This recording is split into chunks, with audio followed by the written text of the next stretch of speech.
Hello everybody, welcome to TRS the railway store channel की job series की आज के इस एपिसोड के थ्रू आप सभी को इंडियन रेलवेज की लोको पायलट के बारे में जानने को मिलेगी, जहां पर ग्रुप सी कैटेगरी की इस पोस्ट में सिलेक्टेड कैंडिडेट्स को करने वाली duty process, responsibility, schedule, duty time, promotion, training और इसके साथ साथ इस पोस्ट के लिए कैंडिडेट्स की एलिजिबिलिटी और जॉब क्राइटेरिया के बारे में भी इन डेप्थ एनालिसिस किया गया है।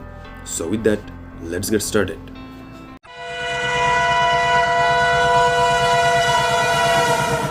तो इंडियन रेलवेज की ट्रेन को जिन्होंने चलाते हैं उन्हें लोको पायलट यानी कि ट्रेन ड्राइवर बोला जाता है, जिनके ऊपर पूरे ट्रेन की सामान और पैसेंजर की रिस्पॉन्सिबिलिटी होती है। लोको पायलट रेलवे में एक मेजर पार्ट को प्ले करते हैं, क्योंकि बिना लोको पायलट तो ट्रेन चलाना ही इम्पॉसिबल है। तो बेसिकली ट्रेन में दो तरह की लोको पायलट होते हैं। पहली है लोको पायलट और दूसरी है असिस्टेंट लोको पायलट यानी कि ALP। असल में रेलवे में सबसे पहले असिस्टेंट लोको पायलट के पोस्ट पर ही लोको पायलट ज्वाइन करते हैं और असिस्टेंट लोको पायलट की सीनियरिटी के रिगार्डिंग उनके जॉब का प्रमोशन होता है और उन्होंने लोको पायलट बन जाते हैं। तो सबसे पहले लोको पायलट की ड्यूटी से रिलेटेड कुछ इन्फॉर्मेशन दे देते हैं। तो loco pilot basically running room पर रहते हैं, जो किसी बड़े स्टेशन या डिवीज़न के हेडक्वार्टर के आसपास होता है। इनके ड्यूटी को सिलेक्ट किया जाता है ALF के द्वारा, मतलब असिस्टेंट लोको फ्लोरमैन के द्वारा। तो लोको पायलट को उनके ड्यूटी के इन्फॉर्मेशन, मतलब कौन सी ट्रेन में किस टाइम से ड्यूटी है, ये सारी जानकारी को स्टेशन लॉबी कंट्रोलर के द्वारा दिया जाता है। उसके बाद इन्होंने लॉबी पर आके साइन अप करते हैं और अपना ड्यूटी पर ज्वाइन करते हैं।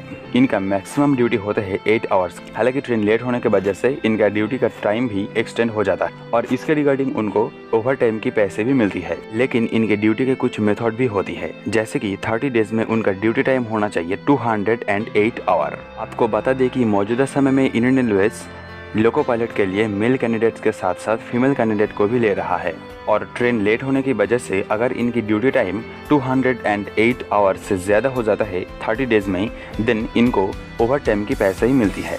बात करें असिस्टेंट लोको पायलट की पोस्ट में नियुक्त किया गया कैंडिडेट की जॉब कैरियर में प्रमोशन शेड्यूल के बारे में, तो यहाँ पर इनका टोटल 6 बार प्रमोशन होने की पॉसिबिलिटी रहती है, जो है कुछ रेस्पेक्टिवली इस प्रकार।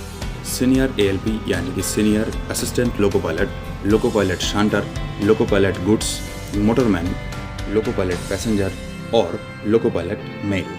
यहाँ पर लोको पायलट मेल यानी कि LPM हाईएस्ट रैंक होता है, जिनको हाईएस्ट रैंक्ड पर्सनल के तौर पे रिकॉग्नाइज किया जाता है। तो जैसे कि आपको आज के एपिसोड के जरिए पता होगा कि लोको पायलट सबसे पहले असिस्टेंट लोको पायलट यानी कि ALP की पोस्ट में ज्वाइन करते हैं और इस पोस्ट में 2 से 3 साल का सीनियरिटी के बाद इनका फर्स्ट प्रमोशन होता है सीनियर असिस्टेंट लोको पायलट की पोस्ट पर। तब इनको पैसेंजर ट्रेन की असिस्टेंट लोको पायलट की ड्यूटी को निभाना होता है। तो आपको जानकारी के लिए बता दें कि इंजन की लेफ्ट साइड पर हमेशा लोको पायलट बैठते हैं और राइट साइड पर हमेशा असिस्टेंट लोको पायलट यानी कि ALP बैठते हैं। और सीनियर असिस्टेंट लोको पायलट की पोस्ट में 2 से 4 साल का सीनियरिटी के बाद इनको भेजा जाता है ड्राइवर प्रमोशन कोर्स के लिए। ये एक ट्रेनिंग प्रोसेस होता है और इस ट्रेनिंग के बाद इनको एक एग्ज़ाम पास करना पड़ता है। तब इनका ड्यूटी होता है as a loco pilot shunter और तब इनका ड्यूटी होता है ट्रेन शंटिंग के लिए।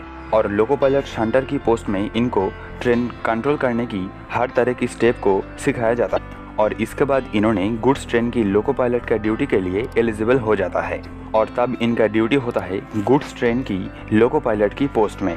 लोको पायलट गुड्स की पोस्ट में 2 से 5 साल का सीनियरिटी के बाद अगर कोई लोको पायलट बड़े बड़े डिवीज़न के अंदर में ड्यूटी करते हैं, जहां पर सबअर्बन ट्रेन चलती है जैसे कि हावड़ा, मुंबई, चेन्नई आदि, तो तब इनको प्रमोशन होती है मोटरमैन की पोस्ट में, जहां पर इनको सबअर्बन ट्रेन को चलाना पड़ता है। मोटरमैन की पोस्ट में 2 से 5 साल का सीनियरिटी के बाद इनका प्रमोशन होता है लोको पायलट पैसेंजर की पोस्ट में। तब इनका ड्यूटी होता है पैसेंजर ट्रेन में, लेकिन ये कोई हाई स्पीड प्रीमियम ट्रेन नहीं होता है जैसे कि राजधानी, शताब्दी आदि। लोको पायलट पैसेंजर की पोस्ट में इनका सीनियरिटी 3 से 5 साल का होना ज़रूरी है।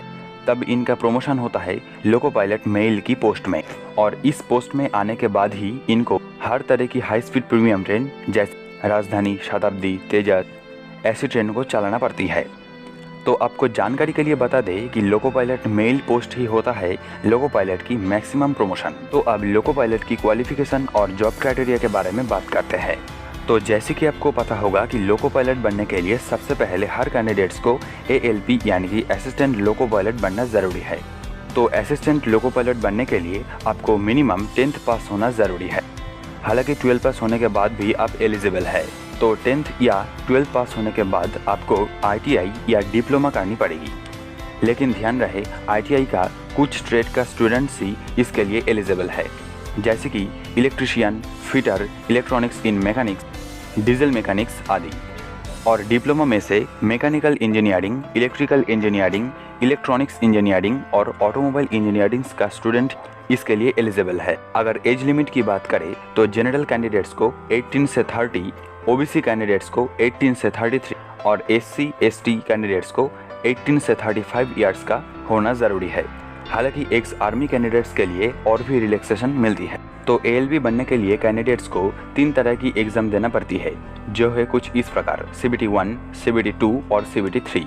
CBT का फुल फॉर्म है computer based test. CBT 1 exam में math, science, reasoning, general awareness और करंट अफेयर्स का क्वेश्चन होता है।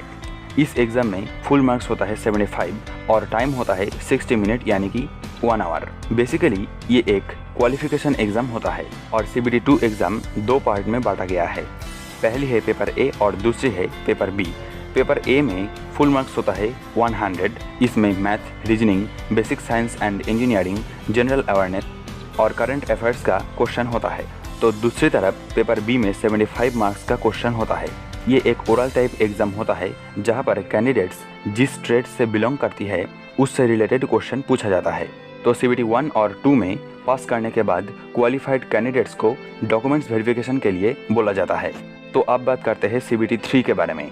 तो CBT 3 को बोला जाता है साइको टेस्ट। बेसिकली इसमें कैंडिडेट को कोई एग्जाम तो नहीं देना पड़ता है, लेकिन इसमें उनका कुछ टेस्टिंग किया जाता है, जैसे कि memory test, table test, bricks test आदि। करंटली DFC के लिए बहुत सारी वैकेंसी निकल रहा है और इस वैकेंसी को आप चेक कर सकते हैं गवर्नमेंट की ऑफिशियल वेबसाइट में जाके। आगे बढ़ने से पहले आप सभी के लिए एक सूचना। दोस्तों, सोशल मीडिया में बहुत सारी अनऑफिशियल वेबसाइट से इंडियन रेलवेज की वैकेंसी के ऊपर कुछ न्यूज़ आ रही है। मेरा आप सबसे विनती है कि कृपया करके आप ये सारे अनऑफिशियल वेबसाइट से दूर रहिए, क्योंकि रेलवेज अपना रिक्रूटमेंट को निकालने के लिए खुद का वेबसाइट बनाई है और सारे ऑफिशियल रिक्रूटमेंट को आप इस ऑफिशियल वेबसाइट में जाके चेक कर सकते हैं। तो दोस्तों, आज के एपिसोड के जरिए आप लोगों को इंडियन रेलवेज की लोको पायलट के ऊपर हर तरह की जानकारी मिली है। मेरा उम्मीद है कि आपको ये एपिसोड अच्छा लगा और अगर आप इंडियन रेलवेज की लोको पायलट बनना चाहते हैं तो आपके लिए हमारे चैनल की तरफ से बहुत बहुत शुभकामनाएं।